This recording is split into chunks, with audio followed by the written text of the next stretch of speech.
Hi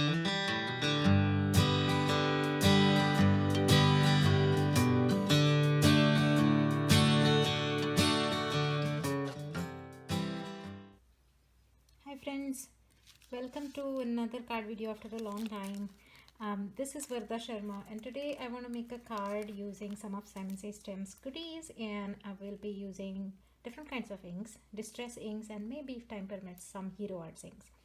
So I will be focusing on this stamp set which is called Friends of Life, and I have already picked out my stamps and I have picked out which colors I want each of them to be stamped with. I have also done something here. I have created a template for myself. I like to do this very often. This is just a printer paper, and I've kind of gone around and created a sketch for me to follow. So this is what I will be attempting to do. I have also done something with the card panel. This is going to be an almost one layer card.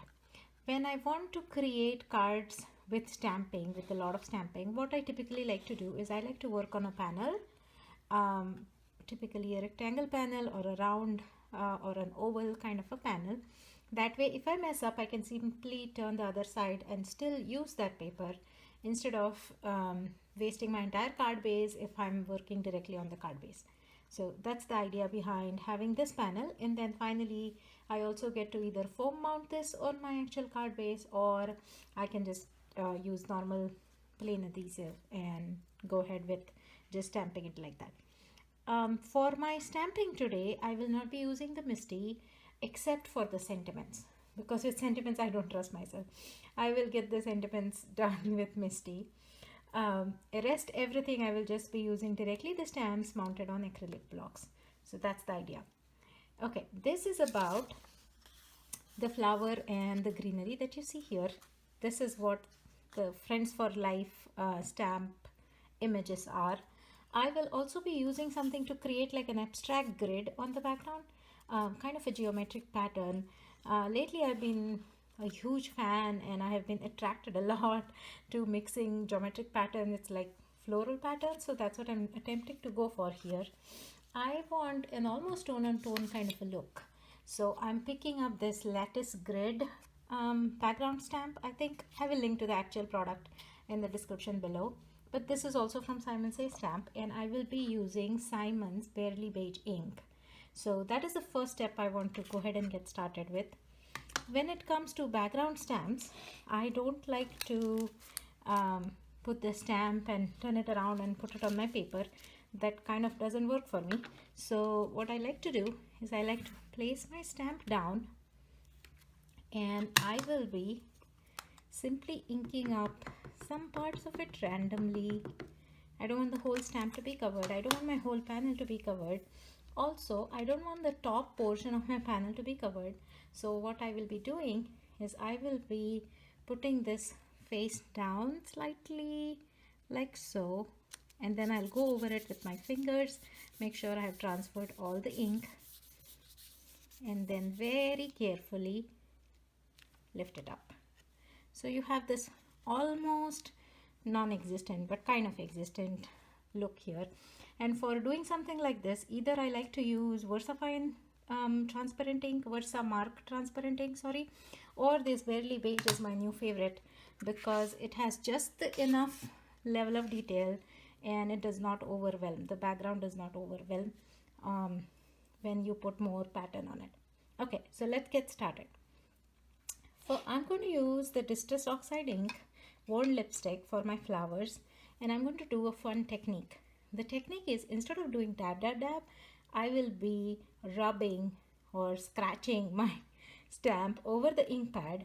That will give it some of these line kind of an effect that you see here. So that's what I'm going for. So I'll keep it like this, and then hope you can see. I'll keep it like this and then go over it like so. What this will do is my stamped image will not be perfect, but it will have those lines, and in this case I want those lines. So I will be putting even pressure, transferring all those lines and straight up. I love the fact that it is kind of imperfect there because that's the look I'm going for. Okay, So one more time, I'm taking the smaller flower image and going over it, making sure I get some kind of lines on this, and I'm able to see and make sure I don't have any kind of blobs in there, because no, I don't want any blobs, I just want lines. So I'm going for this look, and I will stamp it close to the other one. Perfect. One more time. And I can see some blobs, so that's what I'm trying to get rid of. Okay, this looks good. One more time. Let's go in here. Okay, that takes care of my flower stamping. And let's close this birdie and put that things aside. Let's work on the greenery now. I'm going to go all around it and do the same thing. Get this line kind of an effect with the greenery, and that will be a fun thing to do too. Okay, so I'm using the bigger images first, and then wherever there are gaps, I can always go back in and fill in with the smaller images. That is just something that works for me. You could do the other way also, I believe, but it does not work for me. I like to fill in my bigger images first, larger images first, and then I will go back in and fill in the smaller places. Okay, so one more here, and I'm switching on to the smaller leaf, going in here.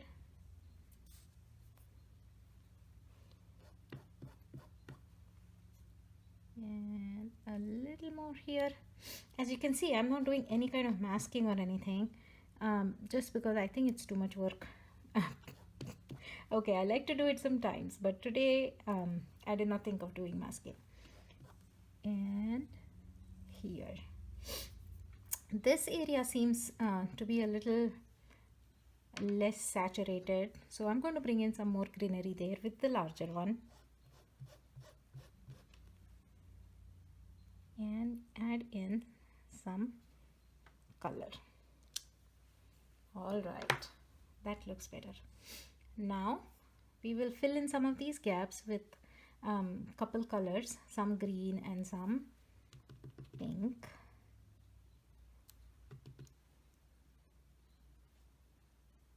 I'm just rotating. This image is also from the same set and kind of one of my favorites these days. I am not somebody who's an expert at doing splatters with brushes, but I love the look. So yes, stamps like this make my life easy, and I really like to take some of the pink spots and scatter them around. Again, I'm not masking, I'm not worried about overlapping, I'm just going around randomly and adding some spots here.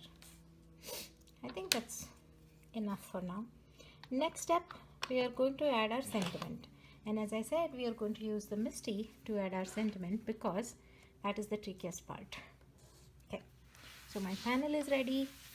I'm going to bring in my Misty, and just for some really strong attention to the sentiment, I'm going to keep it archival black.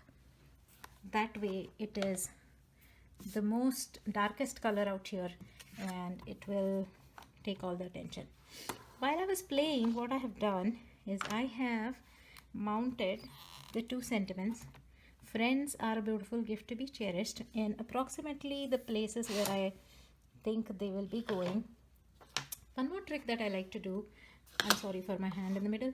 One more trick that I like to do when I'm using my Misty is I like to use some packaging material and put that over my main panel while doing the placement for my sentiment. So that's what I'm going to do. I'm just taking this packaging material from the same stamp set that we have been using, and I will see if this is placed where I want.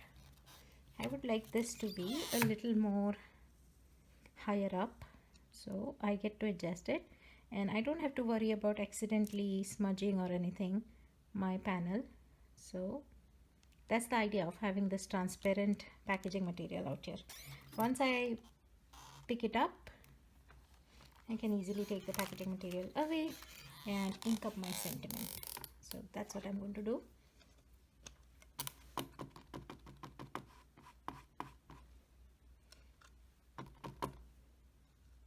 Okay, I think that looks juicy enough.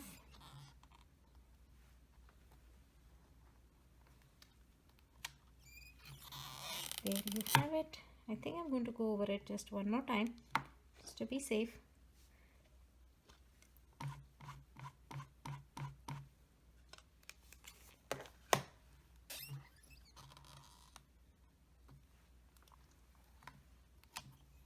Yes, perfect.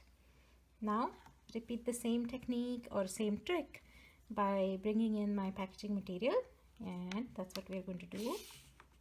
I'm going to shift it here, put the magnet on this.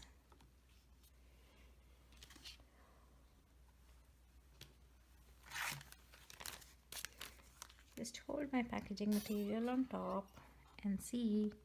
No, I want this to be way up there where it was.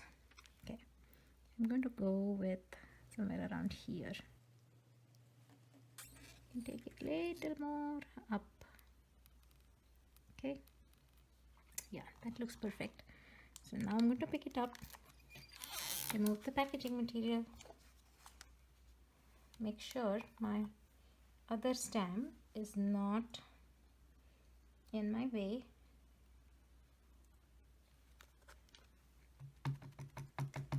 I'm sorry, I'm inking it up, but the lid is on the other side, so my hand is in the middle. I'm so sorry. Okay, so now your stamping are a beautiful gift to be cherished.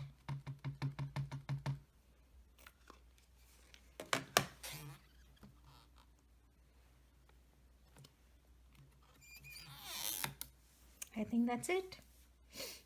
The biggest advantage of using Misty for sentiments is that it lets me go over the design or the sentiment stamping twice, because I am not somebody who can line things up. Alright, I'm going to place this aside and we're going to come back and finish this card. So I had picked up some enamel dots and some what they call shape sprinkles. Again, these are from Simon Says Stamp, most of them at least, and some are from Doodlebugs. I have also picked up a grayish color card base for this, because I think that will look great with whatever we have going on here.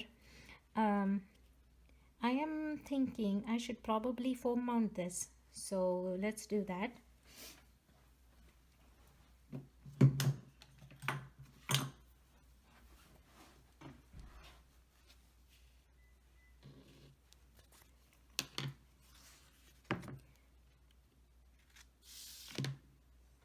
Make sure that the ink is completely dry before I turn it over.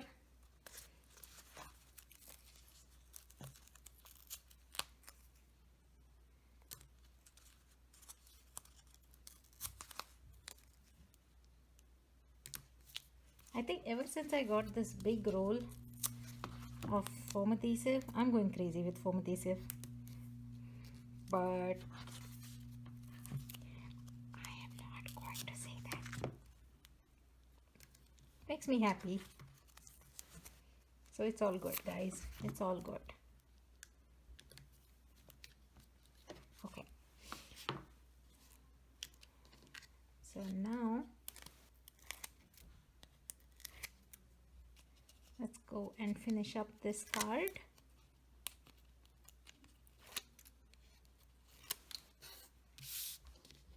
I'll bring in my card base and I will line it up to make sure there is enough space on all sides.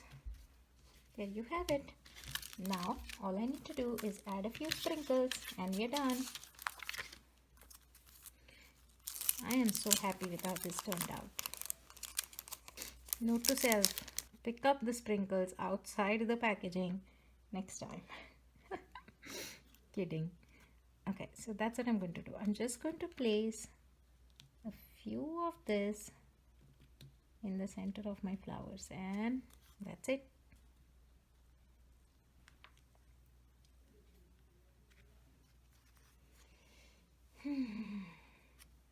Instead of this one, I think I should use something slightly bigger. Do I have one?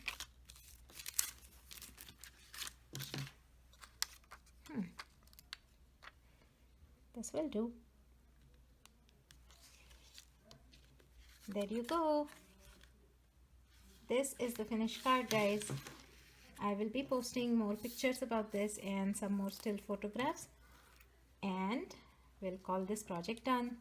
Thank you so much for watching today. I am trying to learn video editing and video making, so keep watching this space. I'm hoping to do more and more videos going forward. Thank you so much. Bye.